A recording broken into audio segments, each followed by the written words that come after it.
తప్పు చేసి దబాయిస్తే అది నిజమవుతుందని చంద్రబాబు నాయుడు అనుకుంటే అది ఆయన భ్రమే.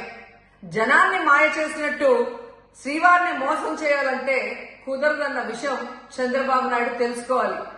నిన్న జగన్ గారు తన తిరుమల పర్యటన మీద స్పష్టంగా ప్రెస్ మీట్ పెట్టడం జరిగింది.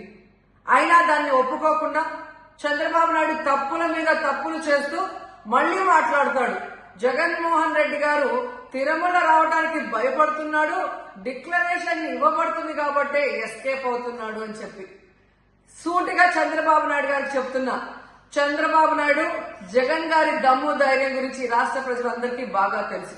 నిన్న కూడా ఆయన భయపడేవాడైతే అంత స్పష్టంగా ప్రెస్ మీట్ పెట్టి ఏ విధంగా తన మతం మానవత్వం, తను ఏ విధంగా బైబిల్ చదువుతారు, బయటకు వచ్చినప్పుడు హిందువుల మనోభిప్రాయాల్ని గౌరవించి గుళ్ళకు వచ్చి పూజలు చేస్తారు, అలాగే మసీదులకు వెళ్లి ఎలా పూజలు చేస్తారు, అలాగే సిక్కుల్ని గౌరవించి ఎలా వాళ్ళ పూజలు చేస్తారో చెప్పడం జరిగింది.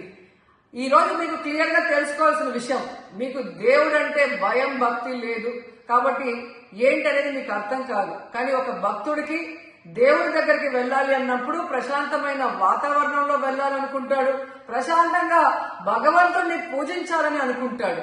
కానీ ఈ రోజు మీరు జగన్మోహన్ రెడ్డి గారు తిరుమలకు వస్తారని అనౌన్స్ చేసిన దగ్గర నుంచి బీజేపీలో కొందరు, జనసేన, తెలుగుదేశం పార్టీ ఎలా అలజడి సృష్టిస్తున్నారో అందరూ కూడా గమనిస్తున్నారు. ఏ విధంగా అలిపిరి దగ్గర మేము అటాక్ చేస్తాం, అడ్డుకుంటామని చెప్పటం, అలాగే వైఎస్ఆర్ కాంగ్రెస్ పార్టీ నాయకులందరికీ, కార్యకర్తలందరికీ నోటీసులు ఇచ్చి జగన్మోహన్ రెడ్డి గారి పర్యటనకి పర్మిషన్ లేదు కాబట్టి ఎవరొచ్చినా అరెస్ట్ చేస్తామన్నట్టుగా భయభ్రాంతులకు మీరు ఎలా గురి చేశారు. అండ్ ఈరోజు కుల రాజకీయాలు చేసి రాష్ట్రాన్ని భ్రష్టు పట్టించడమే కాకుండా మత రాజకీయాలు కూడా మీరు ఎలా చేస్తున్నారో అందరూ కూడా గమనిస్తున్నారు. ఇలాంటి వాతావరణంలో దర్శనం చేసుకోలేము కాబట్టే జగన్మోహన్ రెడ్డి గారు ఏ విధంగా ఆ తిరుమల ట్రిప్ ని క్యాన్సిల్ చేసి తన అభిప్రాయాల్ని ప్రెస్ ద్వారా ప్రజలకి తెలియజేయడం జరిగింది. సో నిజమైన భక్తుడు జగన్మోహన్ రెడ్డి గారు ఎప్పుడైనా మళ్లీ వెళ్లి వెంకటేశ్వర స్వామిని దర్శించుకోగలరు. 5 సంవత్సరాలు తన తండ్రి మరి ముఖ్యమంత్రిగా వెంకటేశ్వర స్వామికి పట్టు వస్త్రాలు ఇచ్చారు. జగన్మోహన్ రెడ్డి గారు 5 సంవత్సరాలు మరి పట్టు వస్త్రాలు ఇచ్చిన తర్వాత ఈ నీచమైన రాజకీయాలు చేస్తూ డిక్లరేషన్ పేరుతో మీరు మాట్లాడుతూ ఎవరు అడ్డుకున్నారు అని చెప్పి మళ్లీ దిగజారుడు రాజకీయాలు చేస్తున్నారు. సో భగవంతుడితో పెట్టుకున్న చంద్రబాబు నాయుడు నీతో పాటు ఆడిస్తే ఆడే వాళ్ళందరికీ కూడా భగవంతుడు గట్టిగా సమాధానం చెప్తాడు. నేను ఎవరి గురించి అయితే మాట్లాడకూడదు అనుకుంటానో మళ్ళీ ఆమె నా జోలికి వస్తుంది. ఆమె గురించి ఇప్పుడే వస్తుంటే స్టేట్మెంట్ చూసా, పూర్తిగా చూడలేదు, కొన్ని పాయింట్స్ చూసాను నేను. కొన్ని పాయింట్లే ఆమె చెన్నైలో ఏడో రాజకీయాలు చేసుకుంటానంట, ఇక్కడ లేదంట. ఎవరో అందరికి అర్థమేంటిది, మా అవ్వ రోజవ్వ చెన్నైలో ఏడో రాజకీయం చేసుకుంటుందంట. అక్కడి నుంచి ఏదో స్టేట్మెంట్ ఇచ్చి ఏదో లడ్డు ఎవరు తినడం లేదు, పాపం లడ్డు కొనుక్కోబోయినట్టుంది డబ్బు పెట్టి, లడ్డు ఎవరు తినడం లేదు, హిందీ వాళ్ళైతే లడ్లు చూసి భయపడుతున్నారని చెప్పిందంట. అలా ఏం లేదమ్మా, అది మీ ప్రభుత్వంలో లడ్డు చూసి భయపడేది. బ్రహ్మాండంగా తీసుకెళ్ళి లడ్లు చాలా డిమాండ్ పెరిగింది. ఇప్పుడు వాస్తవంగా లడ్లు సంఖ్య పెంచారు. లడ్లు చాలా పవిత్రమని చెప్పి అందరూ తెలుసు. మీరు ఏదో లడ్లు మర్చిపోయి నువ్వు మీ ఇంటి వెనకాల వేరే స్వీట్ షాప్ లడ్లు ఏమి తీసుకెళ్ళావేమో ఒకసారి చూసుకో, ఏ లడ్లు తీసుకెళ్ళావో. తిరుమల లడ్లే తీసుకెళ్ళి ఉండవు నువ్వు.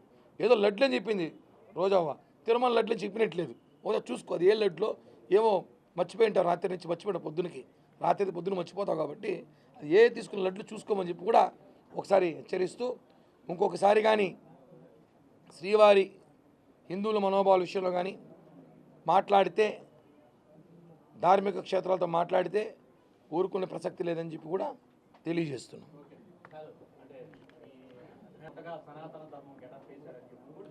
రోజా కన్నా ఎక్కువ గెటప్లు సెటప్లు మేము చేయలే కదా. ఈ రాష్ట్రంలో గెటప్లు సెటప్లు ఆయనది టాపు, ఆయన మించిన ఎవరు లేరు. అన్ని గెటప్లు వేసింది. సిగరెట్ ముట్టించుకున్నట్టు రోజా గారు ఏమి చూసారా, తీసుకొచ్చి ఇచ్చారా? చెప్తున్నారు కదా, ఆమె ఏమి చూసారా, తీసుకొచ్చి ఇచ్చారా? పవన్ కళ్యాణ్ గారి గురించి మాట్లాడే అర్హత సినిమా ఇండస్ట్రీలో వైసీపీ నాయకులు ఎవరైతే ఉన్నారో పెయిడ్ ఆర్టిస్టులు ఎవరికి అర్హత లేదు, ఇంకెవరికి లేదు. ఏ ప్రకాష్ రాజు అడుగులేదు. ఎందుకంటే ఏ రాజకీయ పార్టీ ఏ ఒక్క హీరో చెయ్యని ఒక్క ఉపవాసాలు కానివ్వండి, ఆయన మాలలు కానివ్వండి, ఆయన చేస్తున్న సేవలు కానీ ఎవరు చేయరు. మనం చూసుంటాం సంవత్సరంలో 41 రోజులు, జనవరి నెలలో ప్రతి నెలలో సంవత్సరంలో ఒక రోజు 41 రోజు దీక్షతో ఉంటారు. ఏ రాజకీయ చాతుర్మాస దీక్ష పవన్ కళ్యాణ్ గారు. ఇప్పుడు చూడండి వారాయి దీక్ష తీసుకున్నారు మొన్న, ఇప్పుడు ప్రాయచిత దీక్ష. ఎప్పుడు దీక్షలో నిత్యం పూజల్లో ఉంటూ నిత్యం అమ్మవారిని కొలిసే పొలిటికల్ లీడర్ ఎవరైనా ఉన్నారా అంటే అది పవన్ కళ్యాణ్ గారే. ఆ విషయాన్ని తెలుసుకోవాలి. ఊరికే నటనలు, సెటప్లు, గెటప్లు ఆమెకు మించిన వాళ్ళు ఎవరు లేరని చెప్పి కూడా తెలియజేస్తున్నాం.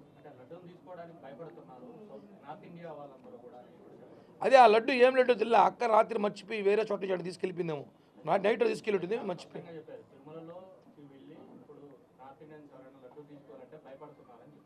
ఆ నార్త్ ఇండియన్స్ ఎవరో వైసీపీ వాళ్ళు ఏంటేనేమో, జగన్ అనుచరులు ఏంటేనేమో చూడాలి. ఎందుకంటే తిరుమల లడ్డూని వద్దని చెప్పిన ఎవరు లేరు. లడ్డూలు తీసుకెళ్ళి ముస్లిమ్స్ తింటారు, క్రిస్టియానిటీస్ వాళ్ళు తింటారు, సిక్కులు తింటారు. లడ్డూని వద్దని చెప్పి నా తెలిసి లడ్డూని అయితే చెప్పేవాళ్ళు ఎవరు లేరు. కేవలం రాజకీయ కామెంట్ కోసమే ఆమె లడ్డూని మళ్ళీ ఒకసారి రోజా కించపరిచి లడ్డూని మారుస్తూ మాట్లాడుతుందేమో. రోజా మీద టీటీడీ వాళ్ళు కేసు పెట్టాలి సీరియస్గా. లడ్డూ తీసుకోలేదని చెప్పి లడ్డూను అవమానించి మాట్లాడుతున్నారు. ఇప్పటికి మళ్ళీ ఆల్రెడీ లడ్డూను అపచారం చేశారు. ఇప్పుడు తిరుమల లడ్డూలు ఎవరు తీసుకోవట్లేదని చెప్పి తిరుమల లడ్డూను కించపరుస్తూ రోజా మాట్లాడుతుంది. ఖచ్చితంగా రోజా క్షమాపణ చెప్పాలి. అదేవిధంగా టీటీడీ వాళ్ళు రోజా మీద కేసు పెట్టాలి.